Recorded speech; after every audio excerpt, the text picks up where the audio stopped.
ఆదాయానికి మించి ఆస్తుల కేసులో రంగారెడ్డి జిల్లా ఇరిగేషన్ ఏఈఈ నికేష్కు కోర్టు రిమాండ్ విధించింది. దీంతో పోలీసులు ఆయన్ను చెంచల్గూడ కారాగారానికి తరలించారు. ఆదాయానికి మించిన ఆస్తుల కేసులో ఏసీబీ అధికారులు నికేష్ను అరెస్ట్ చేశారు. నిన్న హైదరాబాద్ బండ్లగూడ జాగీర్లోని నికేష్ కుమార్ ఇంటిపై ఏసీబీ అధికారులు దాడులు నిర్వహించారు. ఉదయం నుంచి రాత్రి దాకా బంధువులు స్నేహితులపైన ఏకకాలంలో మెరుపు దాడులు చేశారు. నికేష్ అక్రమ ఆస్తుల విలువ 17 కోట్ల రూపాయల వరకు ఉంటుందని, బహిరంగ మార్కెట్లో 200 కోట్ల వరకు ఉంటుందని అధికారులు అంచనా వేస్తున్నారు. రైట్, ఇది ఆన్సర్ అప్డేట్స్. మా కరెస్పాండెంట్ సుష్మిత రెడ్డి తెలుసుకుందాం. సుష్మిత, చెప్పండి, దాదాపు 200 కోట్లకు పైగా ఆస్తులు కూడగట్టినట్టుగా తెలుస్తోంది అవినీతి తిమింగలం. సో ఎలాంటి క్లూస్ తోటి ఈ దాడులు జరిపారు? సో ఎప్పటి నుంచో కన్నున్నట్టుగా తెలుస్తోంది. ఇదివరకు కూడా ఇతను లంచం కేసులో పోలీసులకు పట్టుబడ్డ దాఖలాలు కూడా ఉన్నట్టుగా సమాచారం. ఏంటి మీ దగ్గర ఇన్పుట్స్?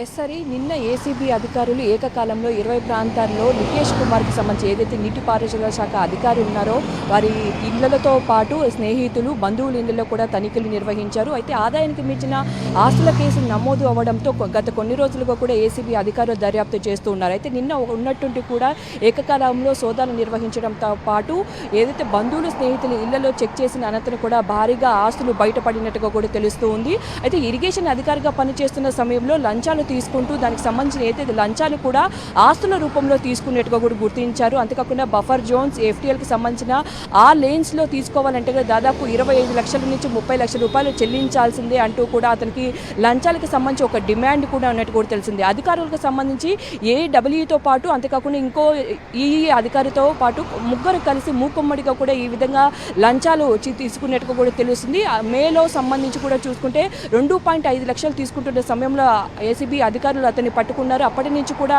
సస్పెన్షన్లో ఉన్నారు. అప్పటి నుంచి దానికి సంబంధించి కూడా పోలీసులు అయితే దర్యాప్తు చేస్తున్నారు ఏసీబీ అధికారులు. అప్పటి నుంచి కూడా చూసుకుంటే దాదాపు 100 కోట్ల విలువైన ఆస్తులు కూడా అతను జమ కట్టినట్టుగా కూడా చెప్తున్నారు. దీనికి సంబంధించి కూడా రంగారెడ్డి మెయినాబాద్కు సంబంధించి దాదాపు ఫామ్ హౌస్లు కానీ, వ్యవసాయ భూములు కానీ, విల్లాలు, అంతేకాకుండా హౌసింగ్ స్థలాలు కూడా చాలా వరకు కూడా కూడబెట్టినట్టుగా కూడా తెలుస్తుంది.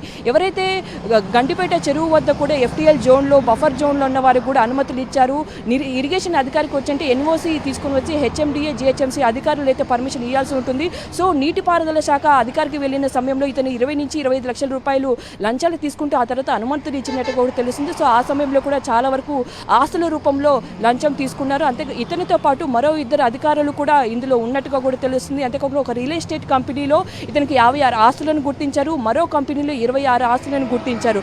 మొత్తం నిన్న సోదాల సమయంలో ఆస్తుల పత్రాలు, బంగారం, నగదు చాలా వరకు స్వాధీనం చేసుకున్నారు.